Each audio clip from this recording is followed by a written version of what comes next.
Hoje a gente vai mergulhar num clássico que, olha, vem transformando vidas há mais de um século.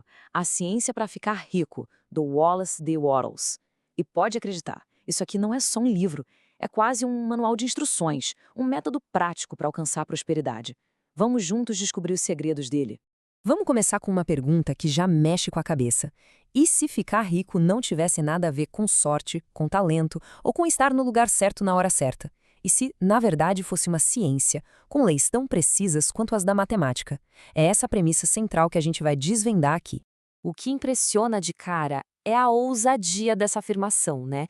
O Artles não está sugerindo uma filosofia vaga. Ele está falando de um método científico. O argumento dele é simples. Se causas específicas geram efeitos específicos, então certas ações feitas de um jeito específico devem inevitavelmente levar à riqueza. Simples assim. Primeiro de tudo, o livro constrói uma base quase moral para a riqueza. Antes de ser só um desejo, a riqueza é apresentada como um direito. Mas por quê? A lógica do Wattles é a seguinte: para uma pessoa conseguir expressar todo o seu potencial, seja em talentos, no intelecto, no espírito, ela precisa de recursos. Para viver uma vida de verdade completa, a gente precisa usar muitas coisas. E para ter acesso a essas coisas, bom, precisa de dinheiro. Então, no fundo, a busca pela riqueza é a busca por uma vida mais plena, mais desenvolvida. Faz sentido, né? Agora a gente vai para o coração da filosofia do livro, a base de tudo. O Otus pergunta: de onde vêm todas as coisas? A resposta dele está numa ideia fascinante, a substância pensante. Tenta imaginar isso como a matéria-prima de todo o cosmos. Uma energia inteligente, sem forma, que está em tudo, preenchendo cada espaço. A grande virada de chave é que essa substância não é parada, não é inerte. Ela é criativa. E o mais incrível, ela responde à imagem mental que a gente imprime nela. Ou seja, o ponto crucial é, o pensamento humano pode literalmente dar forma a essa substância. E aqui está o passo a passo de como isso funciona. O processo todo começa na mente, com uma visão super clara e detalhada do que se quer. Essa imagem mental, quando é mantida com fé e propósito, funciona como um molde, sabe? Que se imprime lá na substância pensante. E aí, por fim, as forças criativas do universo entram em ação para manifestar essa forma no mundo material. É um fluxo direto, do pensamento para a coisa. Bom, se o pensamento é o ponto de partida, então pensar da certa maneira é a primeira metade da fórmula. Esse é o trabalho interno, a planta baixa que vem antes de qualquer construção.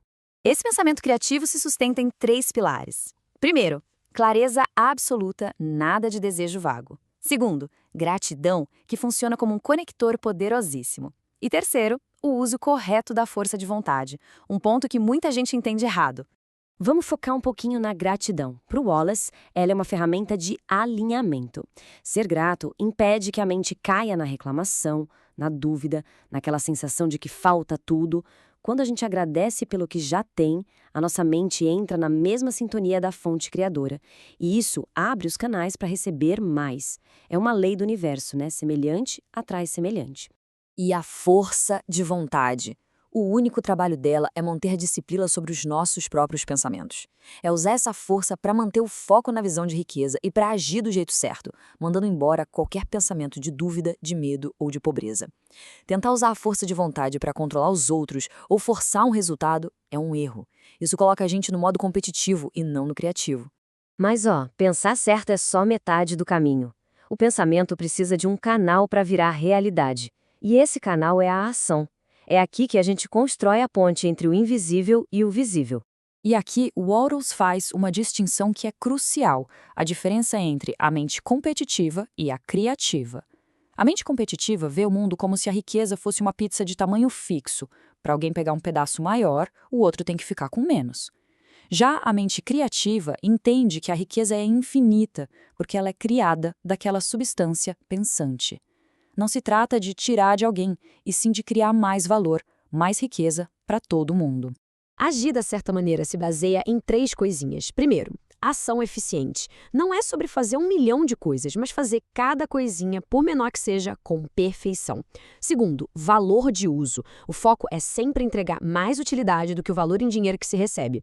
E por último, a impressão de prosperidade, que é sobre incorporar esse sentimento de crescimento em tudo que se faz. Essa frase resume tudo, né? A riqueza não vem de levar vantagem, mas de criar e contribuir.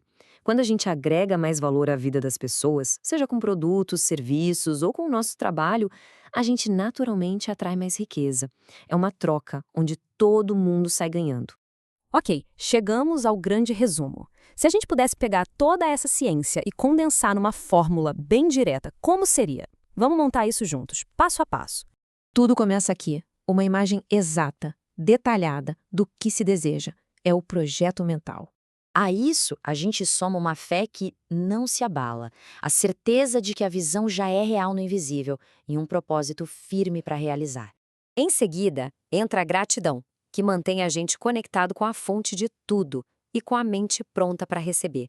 E para fechar, a ação, a execução focada, diária, eficiente, que traz a visão para o mundo físico. Tá aí, essa é a fórmula completa. E para a gente terminar, fica uma provocação que tira toda essa ciência da teoria e joga direto para a prática. Para agora. O método do Wattles é muito claro. A ação é no presente, não amanhã, nem semana que vem. Então, com base nisso tudo que a gente viu, qual é a única ação executada com perfeição total que pode ser feita ainda hoje para dar o start nesse movimento de criação?